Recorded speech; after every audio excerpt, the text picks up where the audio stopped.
All right, let's go ahead and take a look at this first example. So what we need to do here, right out of the gate, is rewrite this system of linear equations into what's called an augmented matrix, which we've already talked about.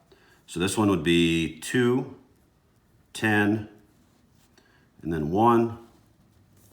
This one would be -4, 6, and 11. All right, so now what we need to do is we need to make this 2 in the upper left-hand corner become a 1. So what you need to think about is, all right, what number, when multiplied by this 2, would make it equal 1? And it's always going to be the reciprocal of this number. So the first thing you're always going to do, if this value in the 1, 1 position, or in the upper left-hand corner, if this is not a 1, you're going to make it a 1 by doing the following.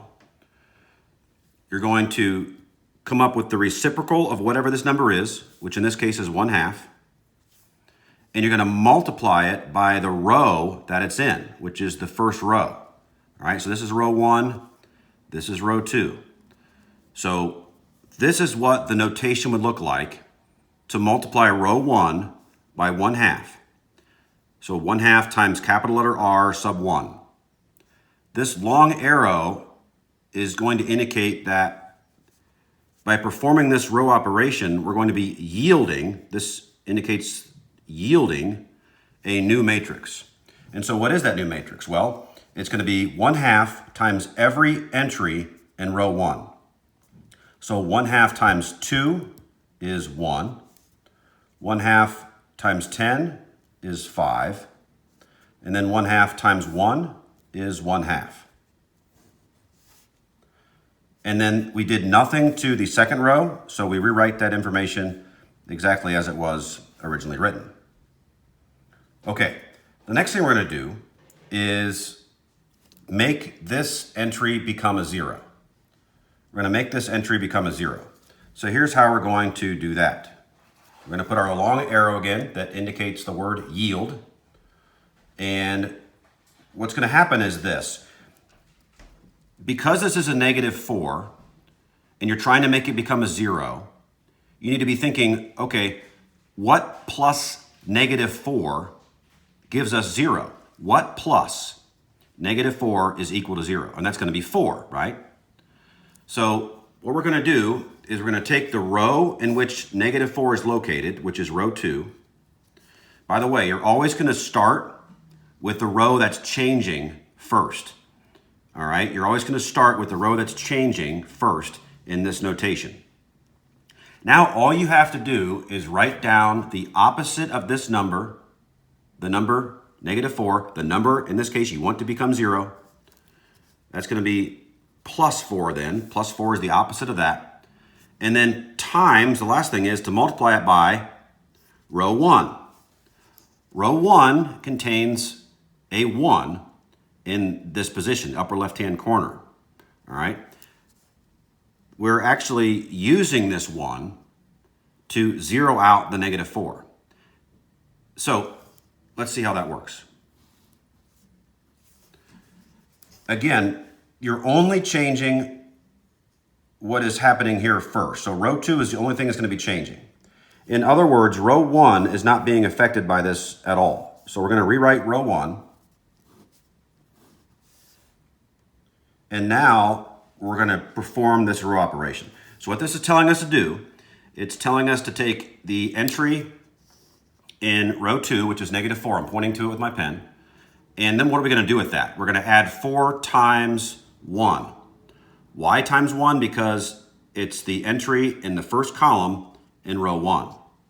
So this means for column 1, right here, -4 plus 4 times 1. So what is -4 plus 4 times 1? Well, that's going to be -4 plus 4, or 0. That's the whole point. We want to zero out the entry above and below our 1. Okay? And then we move on to the next column. Okay? We just go column by column from left to right like you're reading a book. So now we have a 6 in row 2. So we're going to do 6 plus 4 times 5. Again, the meaning of this notation, we're looking at row 2 first. Row 2, guys, is right here. All right? So we're in the second column now. 6 plus 4 times 5. You have to perform multiplication first. So you do the 4 times 5 first, that's 20. And so 6 plus 20. That gives us 26. We put 26 right here.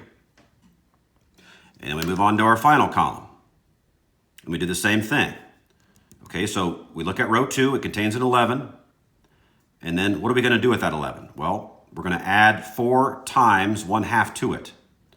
So 11 plus 4 times 1/2. You perform 4 times 1/2 first. That gives you a 2. So now we have 11 plus 2. 11 plus 2 is 13. Okay, so our first column is now complete based upon performing these 2 row operations. What I mean by that is we have a 1 and a 0. All right, let's move on to the next column. Okay, so what are we trying to achieve here? Well, in this matrix of coefficients, the coefficient matrix, we want this to look like a diagonal of 1s, 1, 1, and 0s everywhere else. We want this to be a 1 and this to be a 1 and 0s everywhere else. Okay, so what we're going to do is basically the same thing we just did, but using different numbers and, of course, different rows. So I want this 26 to become a 1. All I have to do is think, okay, what row is it in? It's in row 2. And then what is the reciprocal of this number? The reciprocal of this number is 1 over 26. Do you agree that 26 times 1 over 26 would give us 1? I hope so. And because it's located in row 2, you write down R sub 2. And so what is this going to yield for us? Well, here's what it will yield for us. 1, 5, 1/2, that stays the same. And what is changing? Well, we're only doing one thing here. So we're changing row 2 by multiplying every entry in this row by 1 over 26. So 0 times 1 over 26, that's just 0. 1 over 26 times 26, that's 1. That's the whole point. We want this entry to become a 1. And finally, 1 over 26 times 13 is 1/2. All right.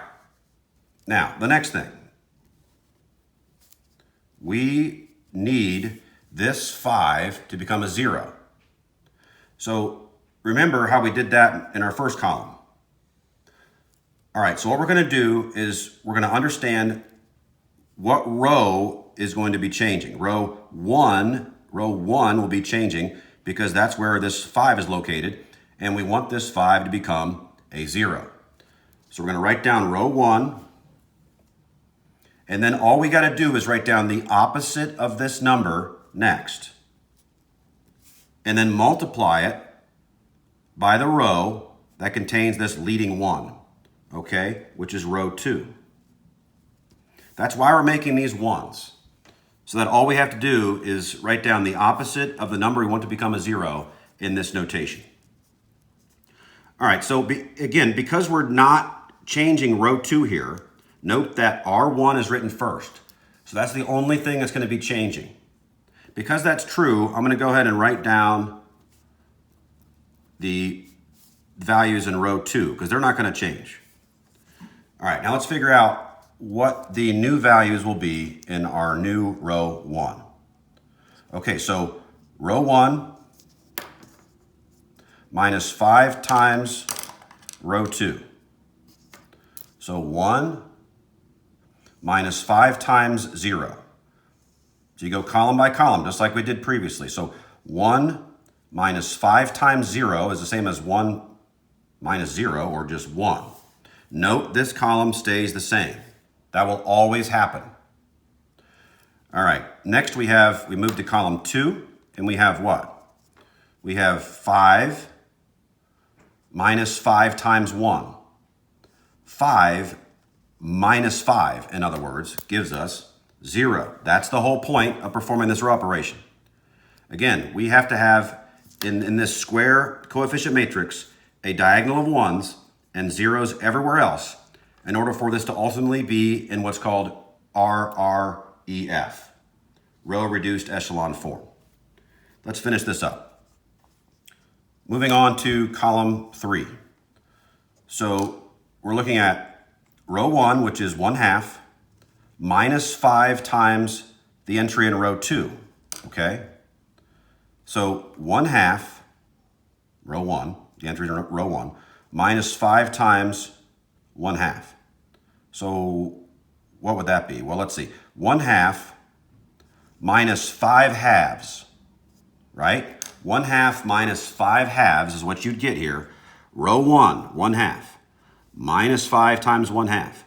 Minus 5 times 1/2 is negative 5 halves. So what's 1/2 minus 5 halves? Isn't that negative 4/2, which would give us, in simplest form, a negative 2. So what does this tell us?